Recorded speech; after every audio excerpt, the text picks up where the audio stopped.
네, 반갑습니다. 여기 좀 나이 드신 분들은 아시겠지만 대학원 학생 때야 80년으로 태어나지 않았을 때일 것 같은데 맞죠? 우리나라 대한민국의 민주주의 이만큼 산업화에다가 민주주의 선진국이라서 발전하게 되는 가장 큰 역사적 계기는 80년 5월 광주 5.18 민주운동을 했었습니다. 그래서 많은 분들이 5월 광주의 빚을 지고 있다 이렇게 얘기하죠. 이따 강의에서 자세히 보시고 그 다음에 80년으로부터 10년을 거슬러 올라가는 1970년 11월 13일 전태일이라는 분이 22살 젊은 나이에 우리는 근로기준법을 준수해라 라고 하면서 스스로 몸에 불을 붙였습니다. 그때 5.18 광주에서 여러 가지 기억해 드리는 그리고 마음에 새겨진 일이지만 그 중에 한 가지 이야기하고 싶은 것은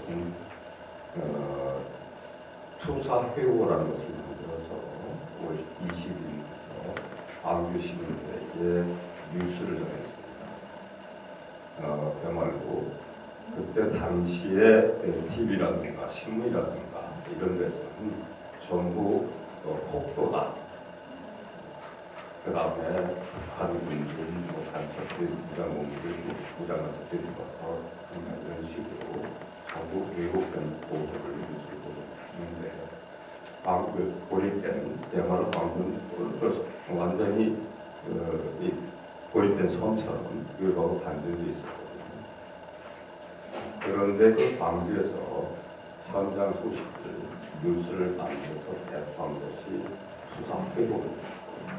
그 투사회고를 만든 분들이 들불야학에서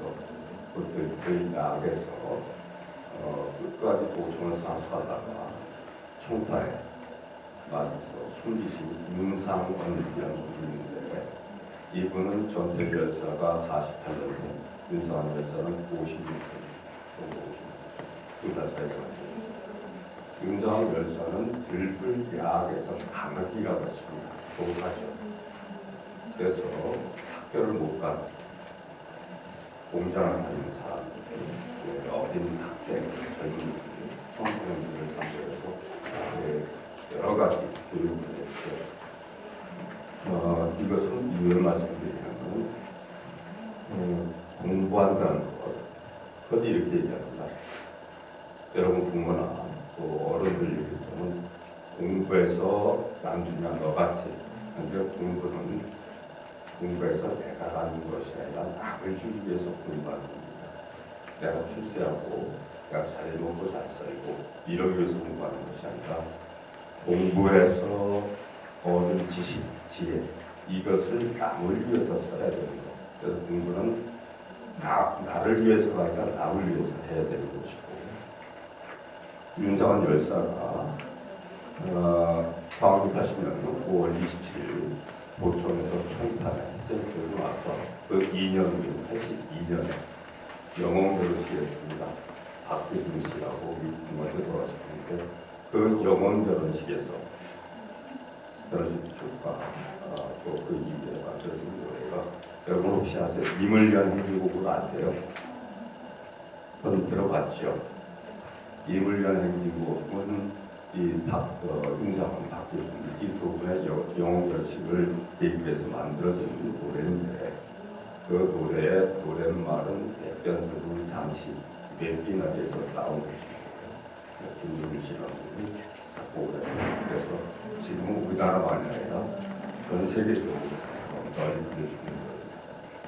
이렇게 들불야학이라든가 또 전태일은 이렇게 일기에도 썼고 항상 했던 얘기가 나에게 대학생 친구 한 명이라도 있었으면 얼마나 좋을까.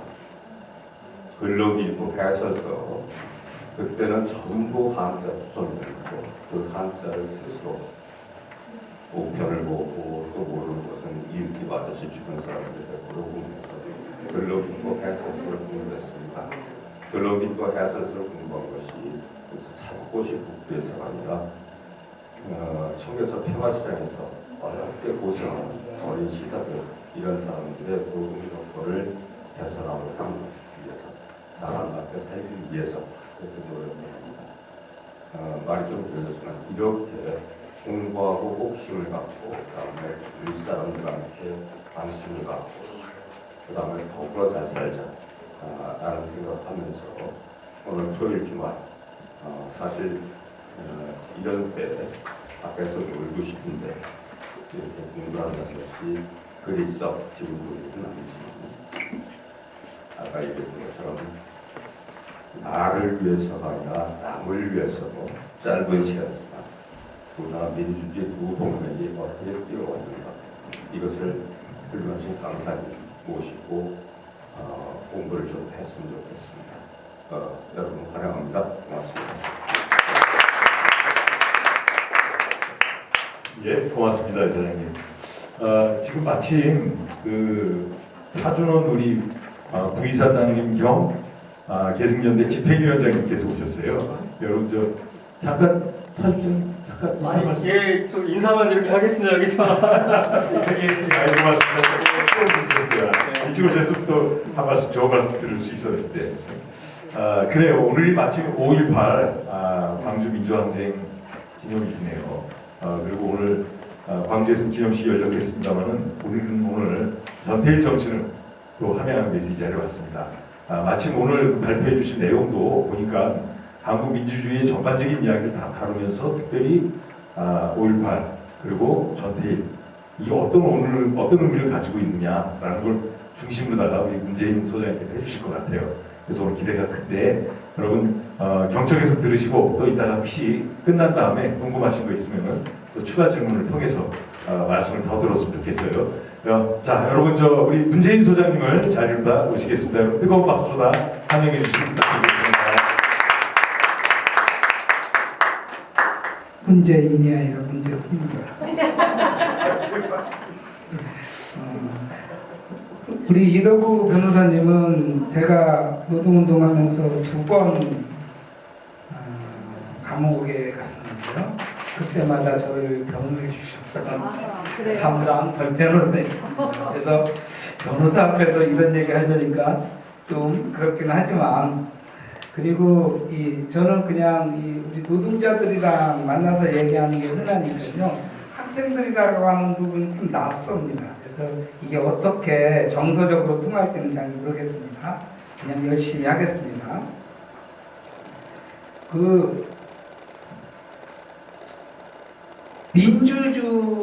민주주의라는 게 뭘까요? 딱 생각나는 게 있을까요? 여러분 참 아까 그 얘기하려다가 공부해서 남주자 이게 우리 그 구로공단의 노동교실의 교훈 1위였습니다. 두 번째가 뭐냐면은 침묵은 똥이고 수다가 금이다 였습니다. 우리 대부분 대답도 안 하고 질문도 안 하고 말도 거의 없고 그러죠, 그죠? 대답도 안 하시잖아요. 대답하는데 큰 이렇게 힘 들어가는 거 아니잖아요, 그죠? 예? 아니요. 이런 정도는 기꺼이 해줬으면 좋겠다라는 생각을 합니다. 어떻습니까? 예. 계승연대 분만 대답했습니다. 이런 부분들이 어떻게 극복될지 잘 모르겠습니다. 사실 우리가 일터에 나가면서 가장 먼저 부딪히는 게 뭐냐면은 차별이나 이런 부분들이 억울하다라는 겁니다. 억울하다. 응? 그래서 억울한 부분을 말하는 순간 옛날에는 어떻게 됐냐면 잘렸습니다. 잘렸어요. 응?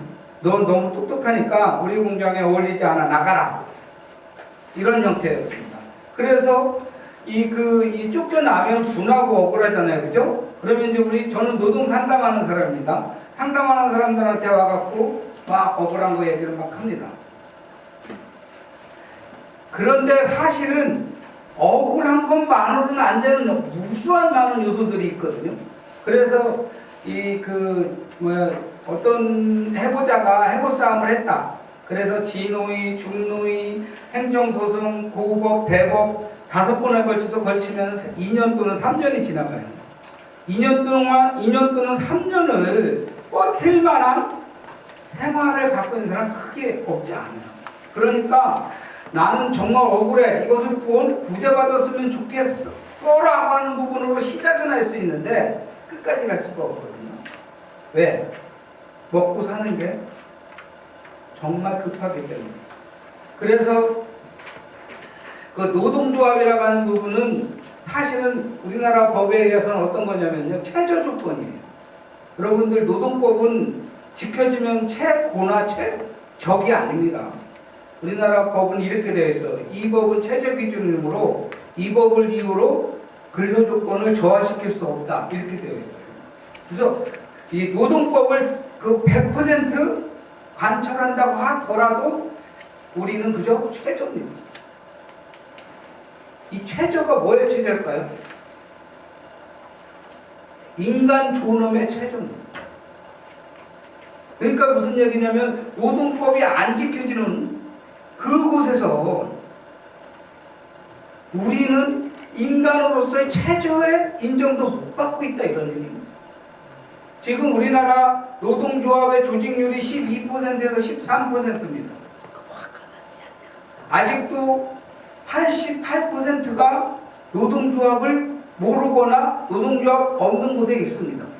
법적으로 얘기한다면 88%가 아직도 인간 이하의 개, 돼지 취급을 받고 있는 그런 조건 속에 있다고 생각해도 과언이 아닙니다.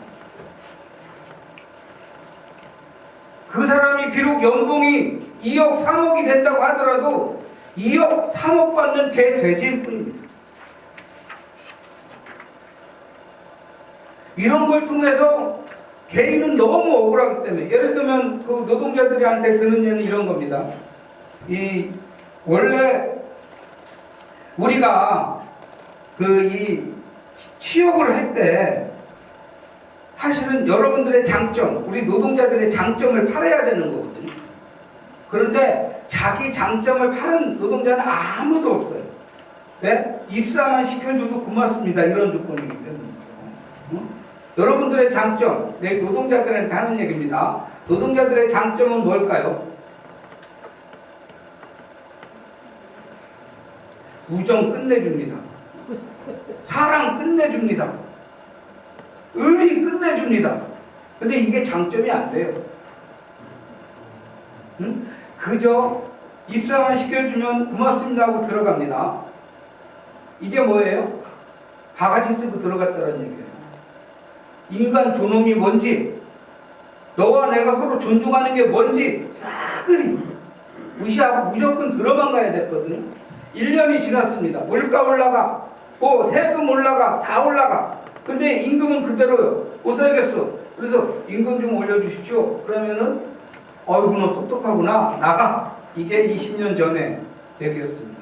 그래서 어떻게 합니까? 노동자들은 과부사정 과부가 한다고 조금이라도 바가지 쓰지 말자 해서 만들어지는 것이 노동조합입니다. 여러분들, 노동조합을 만든다라는 건 다시 말하지만 인간 존엄의 최저, 이걸 시작하는 거예요.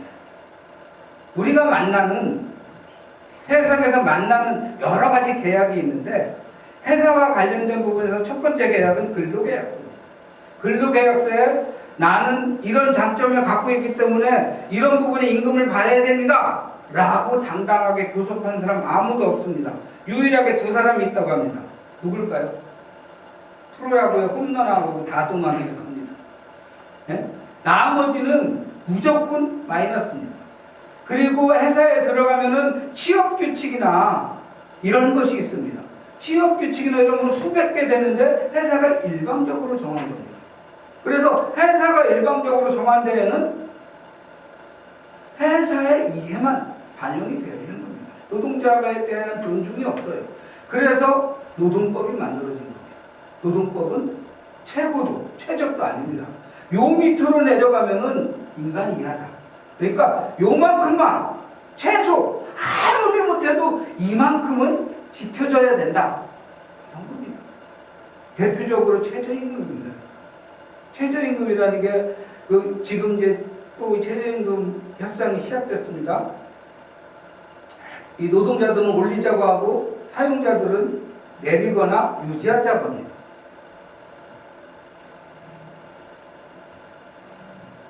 최저임금이라고 하는 부분은 다시 얘기해 요 밑으로 내려가면 개돼지다 이런 기준을 정하는 거예요. 그래서 최저임금은 올라갈 수가 없는 거예요. 그게 인간 존엄의 평균 기준을 올리는 거기 때문에. 그래서 저는 항상 단호하게 얘기합니다.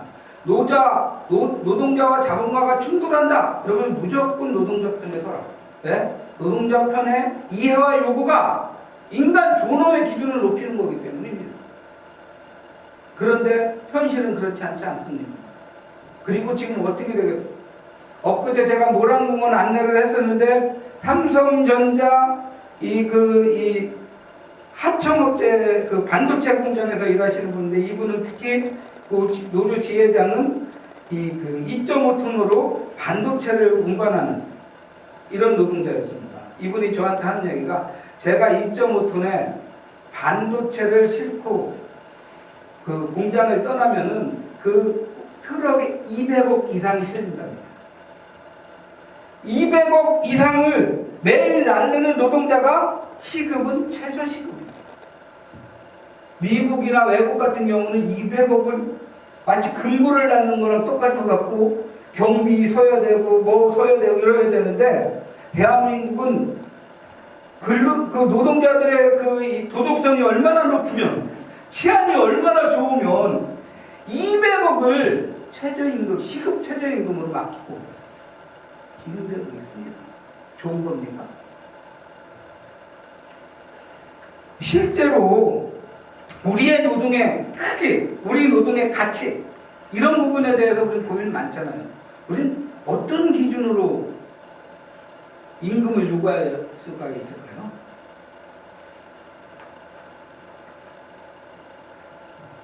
회사의 이해? 흑자와 적자? 그 회사 사장이 나 오늘 적자 났어. 그래서 주유소 가갖고 나만 싸게 해달라 이런 경우 있나요? 그 가격을 그대로 사셔야죠. 그죠? 임금도 그런 거랑 똑같다는 거 아시나요? 임금도 회사의 경영과 전혀 상관이 없는 거예요. 원래 임금도 회사는 사전에 기획해갖고 임금을 이만큼 주겠다. 이런 기획서 속에서 나오는 거예요. 그런데 이상하게 마치 우리는 임금을 뒤에 받는 것처럼 착각하거든요. 그러다 보니까 회사가 손해보면 임금도 깎아야 되고 석유값이나 소주값은 안 깎으면서 왜 임금만 깎을까요? 임금 관계이기 때문에. 그래서 노조를 만듭니다. 노조를 만드는 이유 아까도 말씀드렸지만 이제는 더 이상 인간 이해에서 바가지 좀 쓰지 말자. 그래서 최초로 우리가 우리 서로를 존중해보자. 존중해보자. 1987년 80년 6월 항쟁이 있는 다음에 7, 8번 노동자 대투쟁이 있다는 얘기를 우리 잘 안 배웁니다. 그거 배우신 분 있어요? 대답 안 하시네? 없죠. 그런데 우리 흔한 얘기 많잖아요. 우리 노동자들은 잘 알아요. 노인네들이 이만큼 살게 해주는 게 누구 덕인데 그렇게 감히 욕하냐 하면서 박정희 전두환은 흔히 이렇게 축계를 해오잖아요. 근데 지금 이제 우리 노동자들한테 물어보면 누구 때문에 이만큼 산 거예요? 진보 보수를 나눠볼까요? 보수는 하면은 바로 누구 나올까요? 김재규 나옵니다. 김재규가 박정희를 죽여주는 바람에 기회가 생겼어요. 새로운 세상으로 갈 수 있는. 그래서 저는 자칭 진보입니다. 그래서 보수 정치를 한다면은 저는 두 사람을 보수 정치 상징으로 정할 것 같아요. 하나는 김재규고 또 하나는 김영삼일 거예요. 이 두 축을 통해서 보수도 민주주의에 기여를 했다라고 하는 근거와 자부, 이런 걸 만들 것 같은데 대한민국 보수들은 머리에 똥 만들어서 거꾸로 가고 있죠. 아예 뭐 박정희보다 더 나쁜 이승만을 뭐라고 이렇게 삼고 있는데 답답해요. 욕하고 싶은 게 아니라 저는 바보들 저렇게 가갖고는 길이 없는데 이런 생각을 하고 싶은데 실제로 민주주의는요 사실 두 가지예요.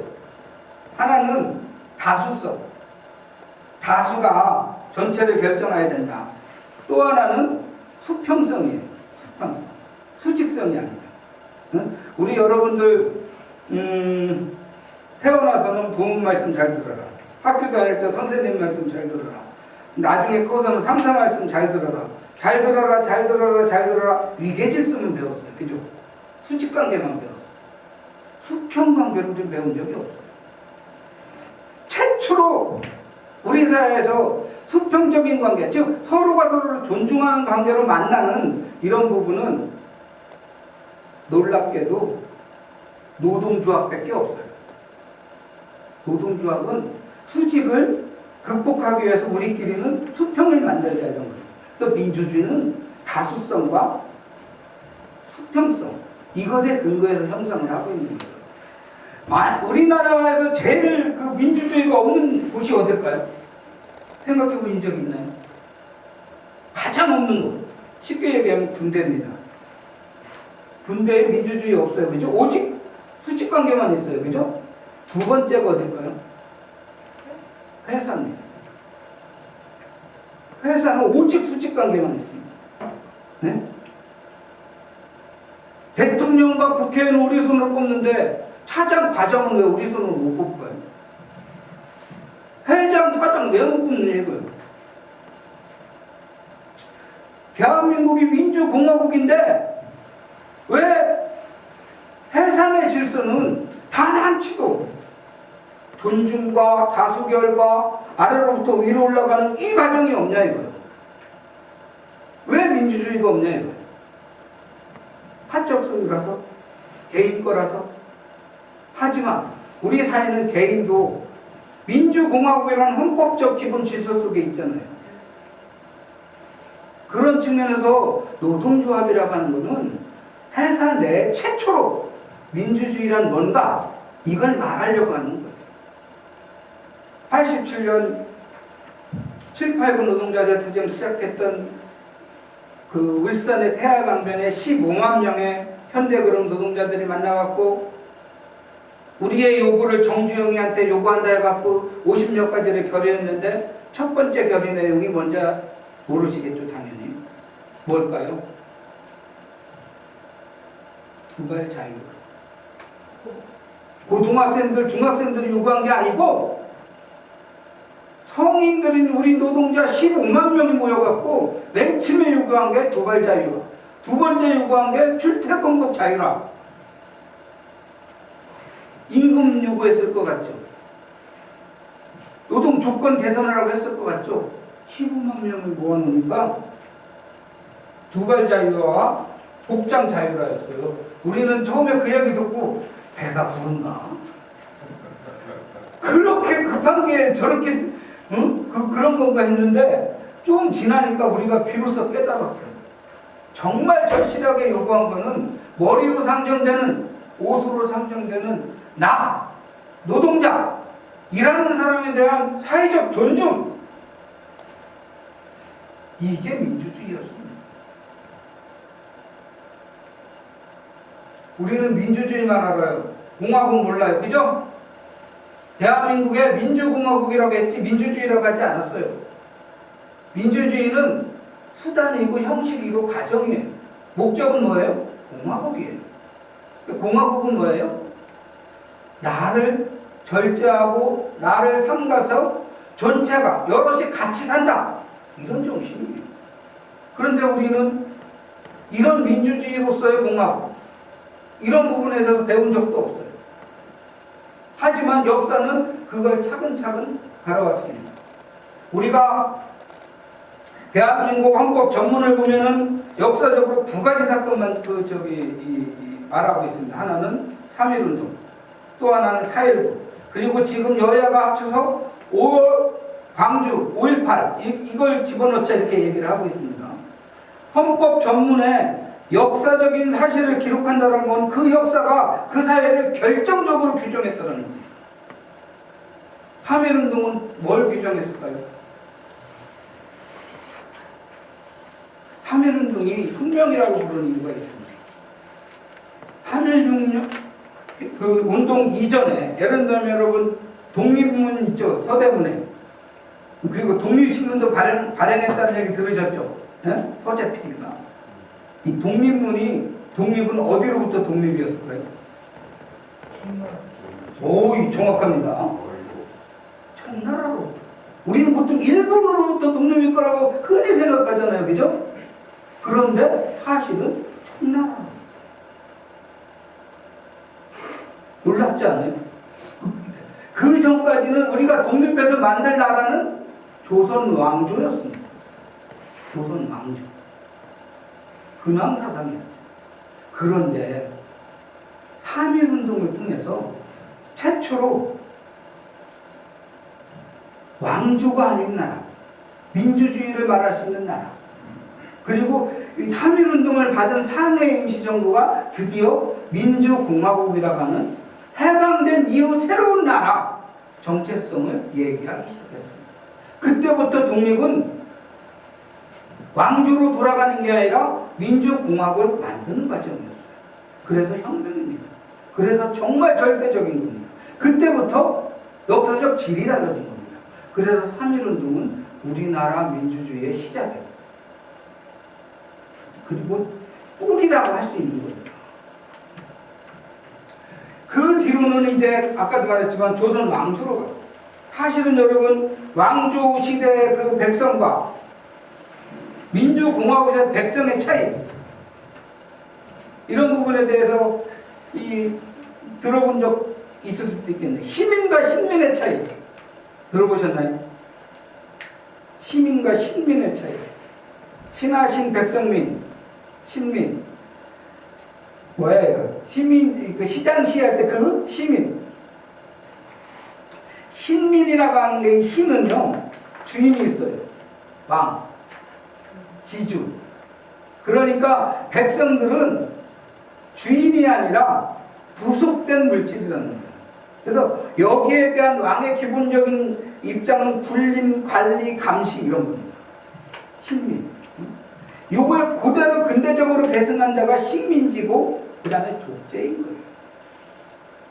국민들을 봉사할 주인이라고 생각하지 않고 언제 어떻게 삐뚤어질지 모르는 예비 범죄자들, 불운한 세력들 그들을 위해서 감시하고 관리해야 된다고 생각하는 것 이거는 봉건적인 인식의 연장인 겁니다. 우리가 독재에 저항하고 예속에 저항하고 식민에 저항하는 이유 그거는 민주주의의 기본 속성 같은 거라고 저는 생각을 해요.